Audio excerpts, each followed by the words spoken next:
Welcome to Small Business Big Visibility. This week we get to hear from Nick Allen of Nick Allen Photography. He has been doing photography for over 20 years and he's even had his work featured in Times Square in New York. Tell us about that story. How did that happen? All right. Well, hi guys, I'm Nick Allen. It's nice to be here. I appreciate it, Jason. Last year or year and a half ago, I got to do a photo shoot for a pretty famous bodybuilder. He lives here in Boise, and him and his wife, we did this awesome photo shoot. And he ended up getting that photo in Times Square on one of the big digital billboards of him and his wife. He was featured by another publication that bought the ad space. And I just woke up one morning and on his Instagram post was my photo in Times Square, thousands of people around. You had no idea that's where it was going to be? No, I didn't even get paid for it, which, I love you, Chris. I'm so proud of your success and everything. It was cool to see my image being featured in such a prominent area. Right, when your work's good enough that they're comfortable putting it in a place like that, that speaks volumes. This guy has had thousands of photo shoots. He's been on the cover of so many bodybuilding magazines, and for him to choose my image that I took, I was like, dang, that feels pretty good. Yeah, for sure. Well, that's awesome, but you've been doing this for over 20 years too, right? Yeah, so. I started in high school and then went to college for it, and then took a break after college, got married, and focused on my wife. But then 2007 is when we started our business. So since 2007, we've been running our business. Took 2 years off after COVID. It kind of kicked us in the gut, and so we shut it down for 2 years. But yeah, 2007 was our starting of our business. Wow. And as a couple, you're running this business as a couple then. Yeah. So how does that work? Well, I'll first off say that I could not run the business without my wife. I'm the artist, I'm the guy behind the camera, but she's the one that does almost all the business stuff. She does most of the marketing and the planning, she does the bookkeeping, she does a lot of the phone calls, and she sets up our charity events that we do a lot of marketing with. So it's truly a team effort that I couldn't have done it without her. And there was a short period of time that she got her real estate license and was trying to do that, and so it was on my shoulders to run the business, and the next year we almost filed bankruptcy. So that shows you how good of a team we are. We need each other. Yeah. I know my strengths, she has her strengths, and we work really well together. A lot of people say, I don't know if I could work with my spouse. For full-time jobs here all day long. Well, she's my best friend, and it's fun running a business together as best friends, that it's something we're building together. It's not just me, it's not just her, and we get to hang out every day, and sometimes it can be frustrating. There's times that if we weren't married, she would have fired me. There's times that if we weren't married, I would have fired her. But yeah, we work really well together. And so one of the things you said that kind of hit my brain was you were talking about, your strengths, she knows hers. So it sounds like you've been able to really clearly identify, this is my set of responsibilities, this is your set of responsibilities. Is that how you make it work? Yeah, for the most part, we kind of have our own specific areas that we focus on. I do the photography. I do the sales appointments. I call them viewing and order appointments. We do in-person presentations. But she has her business stuff. But then it's running your own business, you have to be flexible. It's I've cleaned our toilets a lot when we had our studio. I've mopped the floors. I've done a lot of the marketing and business stuff with her. And so it was kind of, it can start off with I like to do this, let's do this. I'll do this and you do that. But with just the two of us, sometimes you have to get out of your comfort zone. You just have to do what needs to be done. And over our 15 years of running this business together, we've kind of learned, okay, you're in charge of this, I'll be in charge of this, and we'll help each other out as needed. But we've had to just kind of, we've figured out over the time span of she takes these responsibilities, I take these ones. Right, that makes sense, yeah. So then a lot of respect. I mean, if you're best friends and you're still running a business, there has to be a tremendous amount of respect for the decision the other person does make in those scenarios as well. Yeah, and I've caught myself, even just I think it was 2 weeks ago, she was telling me that she had this one part that she was in charge of, she was doing, and like I rolled my eyes or something, because in me I'm like, oh, we should have done it this way. And it was disrespectful on my part, but like open communication, talking about like what are our goals and our plans and the strategies that go into it. Because one of the things that she did, made a decision that led into the sales part, which I'm in charge of. I'm in front of people and talking to them about the emotions of the portraits and the sales and the pricing, and what she kind of had discussed with this one client led into that. And it was no fault of her own, but it's like we didn't have clear like strategy communication about that specific part of it. And so she just kind of had to like make a decision. And so I have to respect her in those moments of being able to like, all right, maybe I would have done something a little bit different. She doesn't know my part as deep as I do. So communicating, so each part of the business, we understand it. Yeah. So we can't put blinders on. I can't put my blinders on to what she's doing, and she can't put blinders on to the parts that I'm doing. And so when we have the communication where we understand each other, then it can go a little bit better. So it opened her eyes like, okay, we need to sit down and kind of talk about this little part. So you can't truly abdicate that piece off to the other person. You have to have some idea of what they're doing. Yeah, you can't go blind. Yeah. Like I've a lot of the business, I've just put on those blinders, like I said, and not worried about the numbers and stuff. But you can't run a business like that, and you need to at least have a good knowledge of what other people are doing, but then trust that person to run that. Like, not going to micromanage and tell them what to do, and trust and respect them enough. Like they can make decisions without having to run it by me. Yeah. And just just being the two of us, it's like, okay, we can, like, it's a little bit easier than running a big company. For sure. So now you've been doing this 16 some years at this point, and there have been times, it sounds like, where things were really good. You mentioned having a studio. You said you took a couple years off when COVID kind of did a gut punch on you. Yeah. When things went well, were there things that you were doing in your business that made that happen? Oh man, we've been a roller coaster up and down. Sure. And, when we really started growing our business, we ended up becoming a part of this coaching group with other top-end portrait studios in the country. Okay. And we learned from some of the best about photography, marketing, and sales. Our business is like a three-legged stool that it's supported by. You have to have a product to sell, so the photography. You have to be able to sell it. You have to have packages, sizing, pricing, a strategy to be able to like actually make money off it. But then you have to market and be able to get the people that fit your ideal clients in the door. We kind of mentioned the E-myth, where you're a technician in something, you're really good at it, and you want to jump out on your own and make a living doing it yourself. That's kind of where we were at the beginning, is like I was really good at photography, but I didn't know anything about business, running a company, or anything like that. Yeah. So like the first 4 or 5 years, we were just like trying to say, hey, we're good photographers, hire us. When the business really went up is when we started learning and understanding those three aspects: marketing, photography, and sales, how they all coincide together. And that the most important part was the marketing. Like, if you let up on marketing, then you're not going to have the clients that you can do what you're meant to do. And for me, it's taking portraits. And so actually taking it serious as a business and sitting down, writing goals, having a plan, and getting out of your comfort zone. Like we sat back a lot and waited for the phone to ring. Oh, right. And we realized like that's not going to give us any sort of lifestyle. It's not going to pay the bills.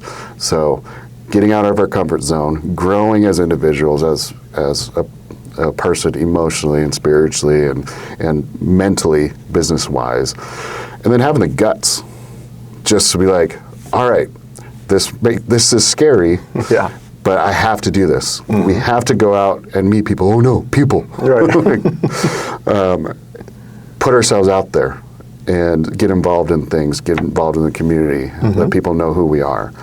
That's when our business really started growing, is when we started like taking action that was focused on achieving our goals.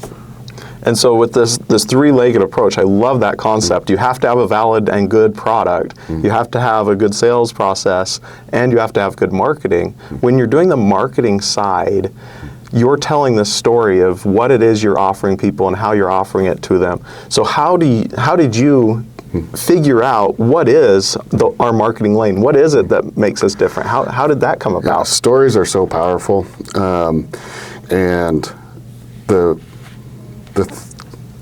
type of portraits I offer are so meaningful, so emotional, so powerful. It's like figuring out how to share those stories. I'm not just a photographer that takes pictures, puts an online gallery, and they download. I want to create somebody's family heritage and their legacy, pieces of artwork that they put in their living room. And they walk into their house and they see just this beautiful artwork with the colors, but most importantly, the smiles, the emotion, the sparkle in their eyes. Time is one of the things that we all are limited on. And we're not guaranteed anything. We're not guaranteed a tomorrow. Right. And I know you have a ton of kids, way more than me. But kids grow so fast. Yeah. And we don't get those moments back. We always think like we push things off, but we're never guaranteed, and it can fly by so fast. And I want to tell a family story. Everybody, I feel, has a story.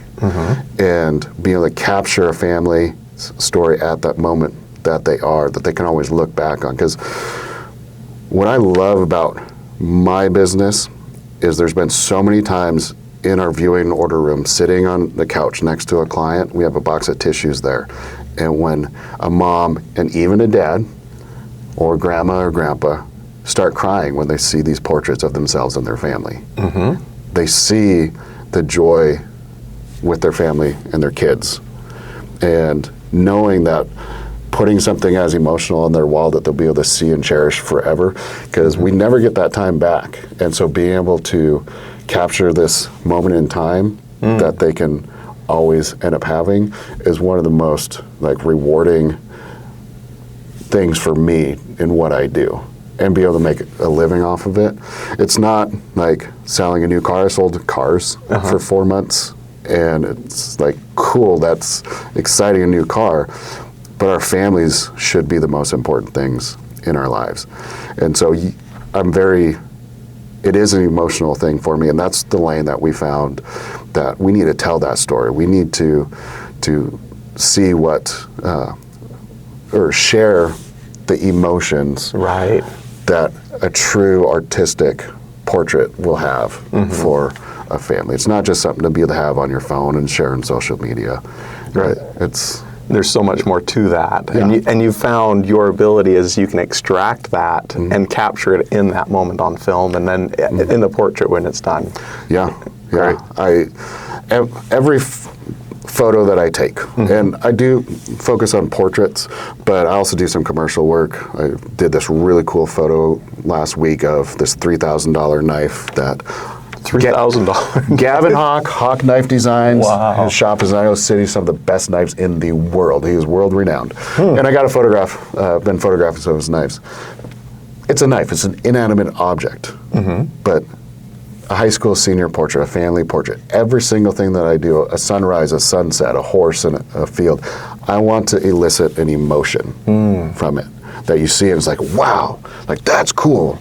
Or the emotions in the smiles, the laughter, stuff like that. I want it to be emotional, everything from the lighting, the posing, the expressions, the foreground, the background. Like, I want to have that wow factor for the photography that I do. Yeah, that's amazing. And when you get to do that every day, I imagine work doesn't feel as much like work. Sometimes. I go back and forth. I've heard it so much before that when you do what you love for your living, you'll never work a day in life. I say BS to that a little bit, because photography was a passion of mine when I first started in high school and in college. When I started making money with it and running it as a business, it was really cool. It's really humbling that something I've created in my style starts paying the bills. But it ended up for a while becoming a means to an end. That I had to do photography to pay the bills. Right. And for 4 or 5 years, I did not pick up my camera unless I was getting paid to do it. So burnout, huh? My passion was gone. It was just like we put ourselves in a bad financial situation with credit cards and bills and just overextended ourselves, and the stress made it so it was a chore to have to do what I was doing. But so it wasn't the fact that the work was hard, it was the other circumstances that created the hole that made the photography feel like it's work. the pressure on the shoulders of like, this was back in like 2012, 2013, when the economy was a lot better, inflation wasn't as high, and we had $7,000 a month in bills. Bare minimum bills, $7,000 between our studio, our mortgage, credit cards, medical bills, all that stuff. And it was just, it's like, for us, we had to then sell $15,000 of photography every single month just to pay our bills. Right. And that was just overwhelming. And every time I did a photo shoot and sat down with a client, like, I enjoyed it. I got pleasure and fulfillment from it. But then the pressure of like, I need to make $2,000 from this sale today. It just detracts from the art of it and the personal connection. So that was one thing we learned a lot of mistakes was putting ourselves in a position where that pressure was on our shoulders. And it is humbling what I do, going back to your question of being able to enjoy what I do. It's so humbling to be able to make a living and provide for my family, do what I'm doing. And I describe myself as this redneck from Idaho and Wyoming. The type of people that I've been able to meet, the places I've been able to go for this, because I am so talented with my camera, is just like crazy. Like, when we lived in Dallas, Texas for a short year and a half, I got to photograph guys and gals, Lamborghinis and Ferraris and Maseratis and stuff like that. It's like, I'd never seen one before 2019. And now these guys are calling me to photograph these, $250,000 cars. And I even got a ride in them. They invited me for this drive out in the country for a Saturday. And that is really cool. That's when I get to like take stock of like where my skills and our pursuit of our business has been able to open up doors to meet amazing people and have amazing experiences. So what would you tell someone, because our listeners may be in that same hole that you found yourself in 10 years ago, what would you tell them and those people that are maybe struggling or are trying to figure their way out of this, and maybe they've lost that passion because of the pressure?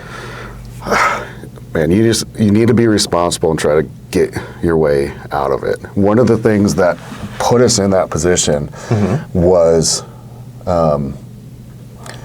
this mindset of fake it till you make it. Okay.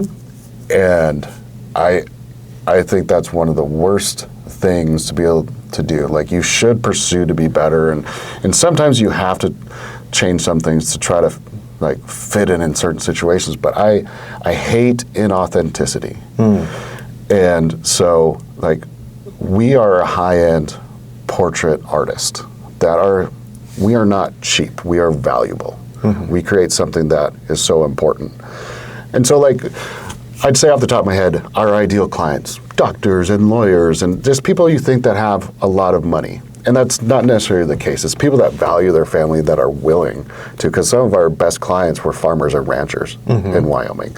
In Texas, there was so much money out there, but they cared about their car, their house, their boat, their pool, and stuff like that, that they had the money, but they didn't care too much. But we got to the point that we're like, oh, if we're going to be around these rich people, or people that have affluence and money, we need to dress a certain way. We need to drive a certain car. We need to like do, and like, we were putting on this costume to try to fit in with people that we thought were our ideal clients. And that's where it put us into a lot of debt, and we were, like, I had this awesome 78 Ford F-150 Ranger pickup truck. Oh, nice. It was freaking cool. Yeah.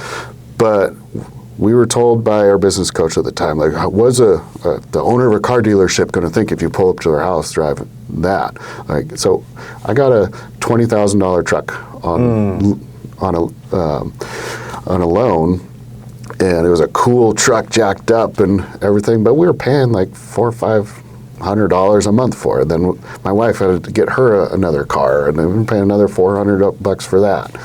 And I loved my old pickup truck. I could have been fine with that.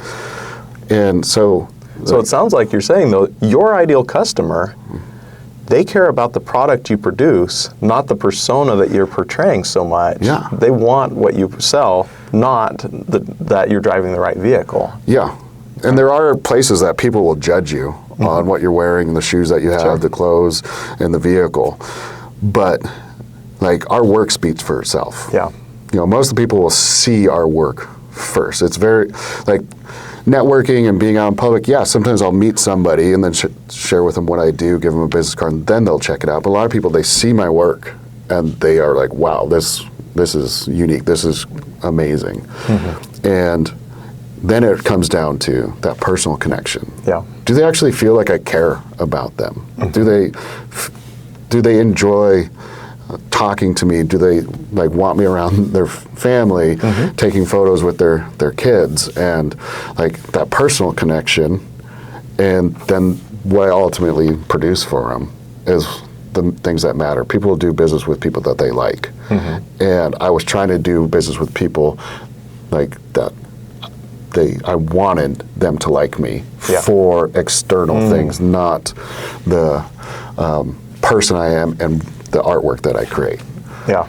So. Big difference. Yeah. Big difference. It stole your happiness. Oh my gosh. And it felt like I had to put on a show every single time. And I still, like, when it's photography time, it's game time. I had to put on my game face. Yeah. And I have to, even if I'm not feeling emotionally great or happy or something, I do have to put on that game face and give them a great experience. Yeah, you still have to deliver, for sure. But, you know, a lot of it, we were doing that 24/7, trying to show this perception of success when, you know, we were drowning in debt. And I think so many people can end up relating in there of I cared too much of what other people thought of me as a person, and it was literally killing me. Gotcha. Now, the first time I saw any of your photography, I met you and your wife and another photographer. Oh, that's cool, right? And then the pictures came out, and I was blown away. I can say, all honesty, I've never seen art come out of a camera like this. It just, like, I don't know, I can't even put words to this. But then I go to your website occasionally and I'll just look at it and I'm like, wow, this is really cool. Or your social media and look at it. But I've seen a lot of, like, nature photography too. Is that passion? Because I doubt anyone's like, hey, come up to and snap this picture and I'm going to pay you for it. So is that just your passion coming out a little bit? Oh yeah, that's where, when I talked earlier about, like, not picking up my camera unless I was making money, that I always liked doing landscape photography and getting out in nature. And so I forced myself to start doing that again. And it's spiritual for me. It's meditative for me. It's healing for me. And it's actually something I have made money on in the past of, like, selling artwork. And it could be part of our business that I feel like we could make a good chunk of money by promoting our landscapes and artwork, and having the time, but more the emotional energy to put into it. We haven't dedicated that as strongly as what I want to, or we need to be able to make it successful. But it's something that I absolutely love doing, and it's like a little treasure hunt every time I go out, of, like, exploring and finding the composition, the lighting, but then it's a singular pursuit. It's just me and nature and what God has there, trying to find, you know, what's that story, what's the beauty that I can end up capturing to be able to show. And so, yes, it is a passion of mine that I don't dedicate enough time to.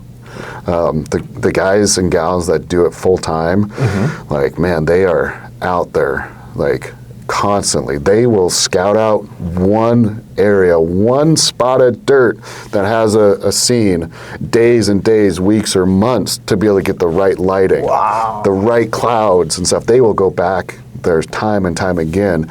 And for me, it's just kind of like, all right, I have this time available. I'm going to go for an hour, 2 hours, and then I almost have to force something. So the guys and gals that do it like full time, I just like admire their passion and their dedication to be able to do it. And so I feel blessed every time I'm able to take that time to get out and try to explore and do stuff. Now, have you ever seen anything, I don't know, memorable or unusual? I don't know, maybe Bigfoot? Yes. We'll have to get into that Bigfoot. There's one story I'll tell first that was like pretty amazing when I was out taking some landscape photos at sunset. I don't think you've heard this one. But I was in college in Wyoming, and about 30, 40 miles away from where I was going to college was this canyon. It's called the Bighorn Canyon in Wyoming. It leads up into Montana. They're 1,000-foot cliffs straight up and down. And it's, I think, as deep as the Grand Canyon, but just not as wide. Sure. And it's a wild horse refuge. And so you go out there and you see wild horses, you see bighorn sheep all the time. And me and two buddies went there to photograph at sunset one time. And there's this parking lot overlook area that everybody goes, amazing scenery, but I always want to go off the beaten path. So I was like, I'm going to walk down this way. So I took my camera and tripod and walked down the canyon to another angle I'd never been before. And I'm literally probably 3 to 5 feet from the edge of the cliff. And my nose is in the viewfinder, and I'm just like taking the pictures. I'm like focus on that. Just the wind's kind of blowing, and it's just dead silent and everything. And all of a sudden, behind me, I hear a crunch. And I'm like thinking that my buddies just came up behind. They walked down to come meet me, and I turn around, and there's a male bighorn ram. That's about 15 feet away from me. And he takes a couple steps closer, and he's just sitting there, and he's chewing his cud. And he's got almost a full curl. Wow. And the way I'm facing him, my back is to the canyon. And he's just kind of staring at me like, what you doing here, bud? And I'm like, 3 feet from the edge. Yeah, and I'm just like, okay, if he comes, I guess I could dive left or right. If I slip, there's the canyon. And my heart was just pounding. And then he just like walked off. I turned my camera, I got a picture of his butt. But like that was unexpected and exciting and everything. But to answer your question, yes, I have seen Bigfoot. So, believe it or not. I hope you don't mind me asking. I just, I want this story out there. Let's record this puppy. I love sharing this story because it's hard for me to even believe. But in 2013, me and my wife and our 2 kids went up to northern Montana and Bigfoot Kalispell for the 4th of July family reunion. And we were driving back to Wyoming on July 7th. We were going by Swan Lakes, that it's east of Flathead Lake, and it was around noontime, and driving the truck, and there's a dirt road that came off of the main highway, about 30 degrees or so, and there's a chain link fence that came to that dirt road, the gate was open, and I just looked down there, I was like, oh, there's a person. And wanted to go look away, but something in my brain didn't quite make sense. I saw the figure of a person standing on the left side of the dirt road on the opposite side of the chain link fence. And I was thinking it was a fisherman walking down this road because I thought that he was wearing like a rain hat, like you see in those horror movies, the rain hat, or like a hoodie that comes up. And it didn't make sense because it was July 7th, noontime, sun was out, it was warm outside. I was like, why would somebody be wearing a long coat or a hat or a hoodie? But it was this thing standing like a man with its arms at its side. Its back was to us, and it was looking over its left shoulder. And what I thought was a hood or hat was the muscle structure of this creature. I could see the profile of the face, and it was a flat face, so it wasn't a bear, wasn't a moose, and I've been hunting my entire life and can identify animals really quick. Arms were at its side, and I noticed coloring. It was all black in color, but gray between the shoulders, so it was like, that's animal coloring. Silverback gorilla popped in my head right away, and the chain link fence came just below the armpits. And I was speechless. I didn't know what I saw, didn't know what to think. So I was quiet for like 10, 15 seconds. I turn to my wife and say, "Did you see that?" She goes, "You saw that too?" And I'm like, "Okay, what did you see? What did you see?" So she starts telling me what she saw. I tell her what I saw, and it was the exact same thing. She didn't notice the way it was turned in the profile of the face, but she said it had hair or fur. She could tell that it was hairy. And the boys were sleeping in the back, and we had like 7 more hours to drive. And being a parent, road trip, kids are sleeping, you make the best time that you can. But I decided to turn around. And as we're driving back, I'm like, okay, if that chain link fence was 4 or 5 feet tall, that's got to be a 6 to 7 foot creature. But we found the spot. I got out. My wife locked the doors behind me, and when I closed the door, she's willing to sacrifice you then. Yeah. And she will tell you she had the creepiest feeling. Oh, really? There. Like she, hairs on the back of her neck stood up. She was uncomfortable. She did not want to be there. I got that feeling too a little bit, and I pulled out my pistol that I had in my holster, and I'm walking up to the fence to try to find any evidence. There was no footprints. It was all hard packed. But the thing that freaked me out is the size of the fence. It wasn't 4 or 5 feet tall. And I'll probably be out of camera, but if I'm standing flat-footed, I'll pretend I'm standing flat-footed. I put my hand up in the air, and I bent my wrist like that. And so that was the top of the fence. Wow. And so that would have been probably 4 to 6 inches below the armpits is where it was. And I'm 5'9", and I've measured it's about 80, 81 inches to where that top of the fence is. And so it would have put... So you're talking 7 foot, roughly 7 foot fence? Yeah. So the top of the head, I guesstimate 8.5 to 9.5 feet tall. Wow. And it took up most of that section of the chain link fence, so it was 4 to 5 feet wide at the shoulders. Wow. So it wasn't there when I went back, didn't see any physical evidence, footprints, hair, anything like that. But just having my wife see it too, I wouldn't have believed myself it was just me, but then seeing the size of the fence, I thought it was a 6.5 or 7 foot type of person or creature. Yeah. But until I got back there is when it's like, wow, like this doesn't make any sense in my mind. Yeah. Like nothing makes sense. I do wish I would have seen it run off or move or something like that. Like if I would have slammed on my brakes, like kids, they were buckled in, but like crying, screaming, "What's wrong? What's wrong?" So, yeah. What a crazy experience. Yeah, so we have seen Bigfoot. There you go. So, yeah. Well, there you go, folks. Not something you hear every day, right? Yeah. So, reeling it back into business now, wish you had a picture or a video of that, Everybody right? says you're a photographer. Right? And you didn't, like, okay. Oh, there's Bigfoot. 3, 2, 1. Okay, you didn't pull out your phone. Like, Right? you're not expecting to see something buzzing like down that. the road at, what, 50, 60, 70 miles an hour? Probably 60 miles an hour. Yeah, you're not going to be pulling a camera out and snapping pictures of that. Yeah. Oh, Mr. Bigfoot, could you just pose right there? Oh, wait, turn your hips this way or tilt your... You don't happening. You don't Yeah. get to pose and tell Bigfoot what to do. Especially if he's that big. Yeah. Yeah. No, not at all.